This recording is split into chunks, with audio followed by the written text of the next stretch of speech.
Good morning, everyone. I'm Riley King. Welcome to this morning news report right here on the Riley King Network.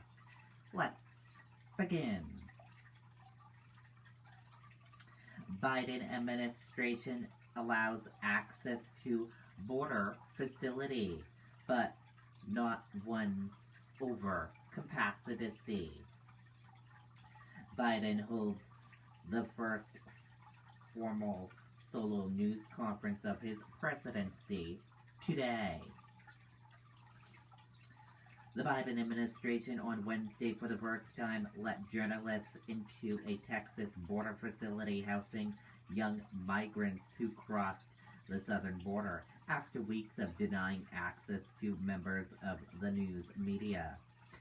But it has continued to keep reporters out of other detention-like facilities filled well over their capacity. A reporter and camera crew were permitted on Wednesday to enter a facility in Carrizo Springs, Texas, run by the U.S. Department of Health and Human Services Office of Refugee Resettlement.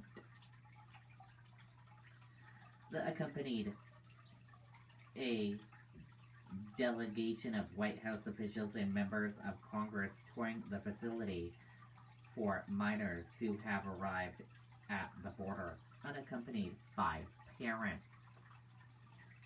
They saw intake and dining areas as well as a medical clinic, but they were not allowed to speak to any minors, the reporters and camera crews.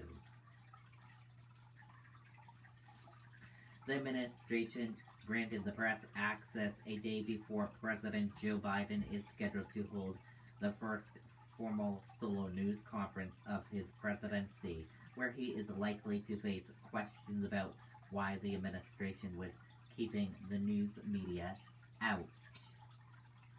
It also comes the same day Biden said he was tapping Vice President Kamala Harris to lead the administration's efforts to stem the flow of migration from Central America, and just as the president for the first time brought reporters into a White House meeting on immigration. The influx of unaccompanied minors on the border has posed a potent political threat to the president, who has come under fire from Republicans for his handling of the situation. Used during the Trump administration but shattered in July of 2019, the Carrizo Springs facility was reopened last month to accommodate the increasing number of unaccompanied children crossing the border. Reporters had been allowed in under former President Donald Trump's, although recording devices were not allowed inside.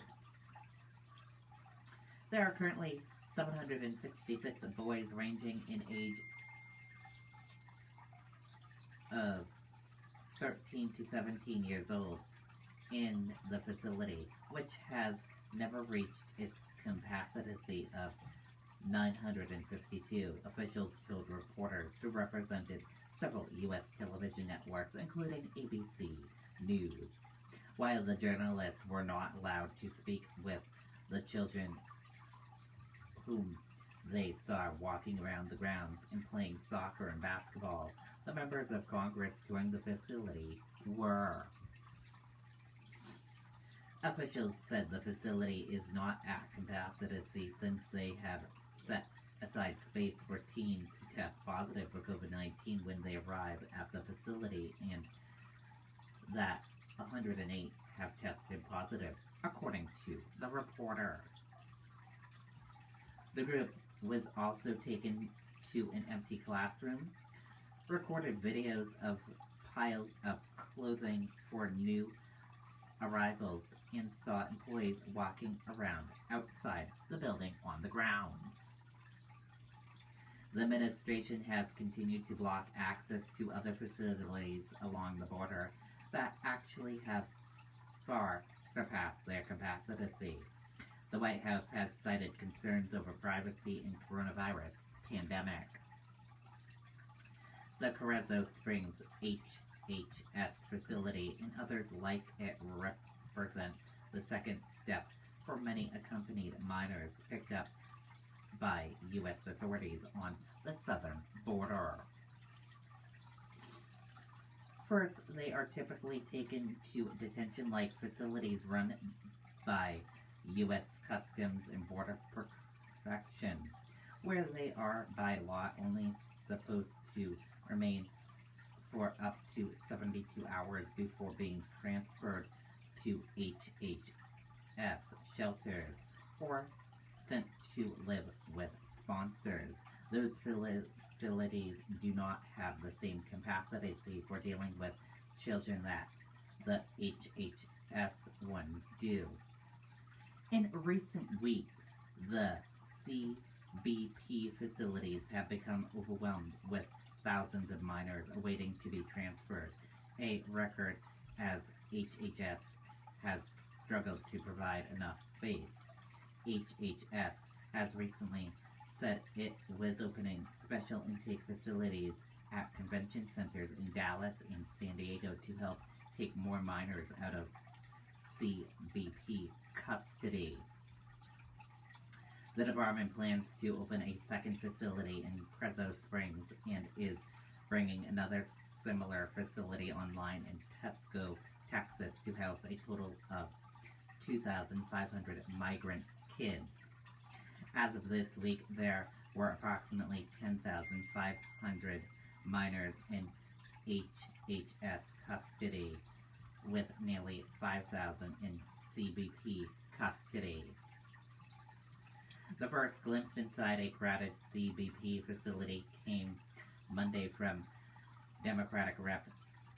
Henry Cuellar, who released photographs showing migrants packed into a CBP overflow facility in Donna, Texas. The next day, CBP released its own video showing the inside of Donna facility and another one in El Paso, Texas. Under the Trump administration, CBP officials did not allow members of the media to visit a port of entry for processing center and Border Patrol station due to privacy concerns. Cameras were not allowed to film the interior areas. When then Vice President Mike Pence took the press with him to 2 migrant detention centers in July of 2019, with the Trump administration under fire for crowded, unsanitary conditions there, the visit granted dramatic images of Pence standing before hundreds of migrants crammed into cages. Republicans have criticized Biden team for, they say, being unprepared for migrants coming into the United States in response to Biden rolling back former President Donald Trump's restrictive immigration policies. The White House, meanwhile, has pointed fingers at Trump, saying his administration extradited the situation by systematically ripping families apart, treating people fleeing violence and poverty with inhumanitarian and neglection, or dismantling the system set up to deal with them. Trump's administration turned away minors and separated children from their parents as a matter of policy, and hundreds still remain apart as a consequence. Biden, on the other hand, has made clear he does not want to turn away the children and teenagers arriving at the border alone. And that is it for this news report right here on the Riley King Network. I hope you all have a great rest of your day, and I'll see you back here later on today for another news report. Goodbye, everyone.